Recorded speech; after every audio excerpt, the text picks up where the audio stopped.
75, and today I'm going to bring you a very simple tutorial. The effect looks pretty cool. It looks like it might be a little hard to do, but it really isn't. It's this here, this picture within the text. I've gotten giraffe just because why not, but you can use this in a lot of different ways. You can put it in different pictures, make it look differently. It's very versatile kind of effect, but I'm going to show you how to do it today. And let's get started. I'll open new. I'll just leave it with that. And just because it looks a little better, I'm gonna go ahead and change the background to black. Just do that, and let's get started. So I've already have an image of this giraffe here because I don't know why I'm just giraffes today. You know, why not giraffes? Okay, this is gonna be a little big for me, so I'm gonna scale it down. Not a lot, just so that it fits. This should look like good. Wait, put this here. Okay, scale. And there we go. We have that giraffe. So now, thanks. We got a giraffe. So what are we gonna do now? It's really simple. Just add a text. I'm gonna move this out of the way. Giraffe. Why not? Giraffe. Oops, 1A and giraffe. FFE. Okay, there we go. Close. Make this over here. You want it to be like at the edges because I have it so that the text is centered, which is okay. Alright, close that for now. Wait, actually, just I want to make it very tight. Oh, not that tight. Okay, there we go. That's good. Close. Let's press Q for center. I mean the alignment tool, not time. We're going to use the alignment tool to center it, but okay, click on this just to have it. Move it to the center, move it down. Okay, there we go. Now we can just go back to our layers, and this is the part. Alright, before I start going any further than this, let me explain this to you. Oh, by the way, if you hear that fan in the background, I'm very sorry. It's so hot. It's like in the 90s. So, excuse me for trying not to die. Anyway, a very important tip, it's not too important, but it really does help, to try and choose a thick font, because the thicker the font, the better it will look, and I guess the easier it will be. So, the font I'm using is called Neo Sans Bold, and it's pretty thick, as you can see here. I like the font. I use it a lot, actually. And the color of the font doesn't matter because we're not keeping it anyway, so you can have it green with polka dots if you want. There's no point, so just whatever color you've got selected, just leave it. Now let's get on with this. You right click on your text layer, and then you go down to alpha to selection. Click on that, yeah? And then once you have this selection and it's moving and stuff like a bunch of ants, click on the layer that you want to the picture layer, I guess, the layer you want to be inside the text. And once you have that, what you do is you press Control I for the inversion, whatever that is, or you can go here to select and invert.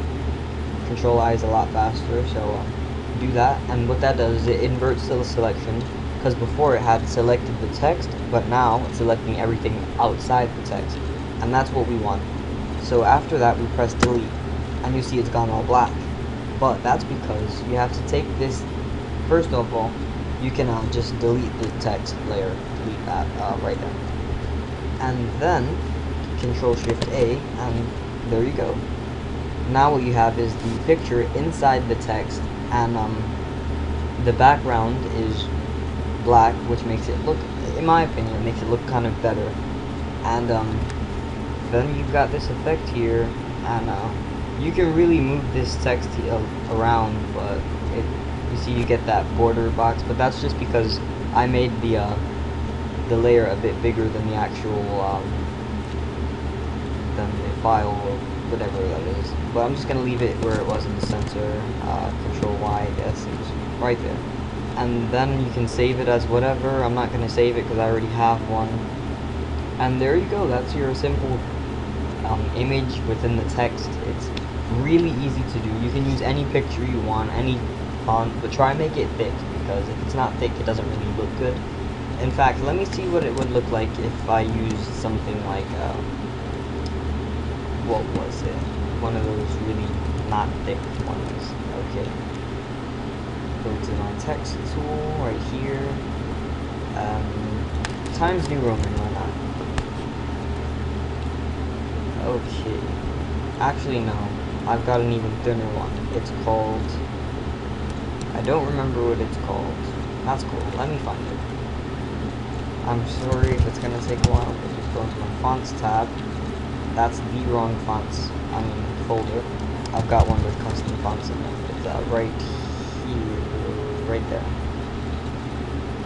And it's Caviar Dreams. I'm gonna use that one. So just highlight all this. And I'm gonna go to perhaps capitals. Alright, well, whatever. I guess we'll just use Times New Roman, that's okay. May bring this down a bit. Huh? Too much? Yep. Okay. Okay. There we go. Now we go back into Q for our alignment tool. It's very helpful. In fact, I have no idea why it's not in the toolbox, but whatever. So we have that, and you follow the exact same steps we did last time. Select alphabet selection, Control I, delete everything from this layer, make sure it's not this layer, this one. Delete this layer here, and you have that. I mean, I guess you could use it, but it just doesn't... I mean, I don't see what's wrong with it now that I try it out, but I personally think a thicker font looks better, so whenever I do it, I go with Neo Sans Bold, or maybe Impact or something, but you choose what you like, whatever you think looks best for your, whatever you're doing. And, it was just a quick tutorial showing you how to do that. I hope you guys liked it. If you did, leave a like down below, leave a comment. Actually, comment telling me, what tutorials you'd like me to do next time. If I don't know how to do it, I'll find out and I'll show you guys. But, thanks for watching this tutorial, and have a very nice day.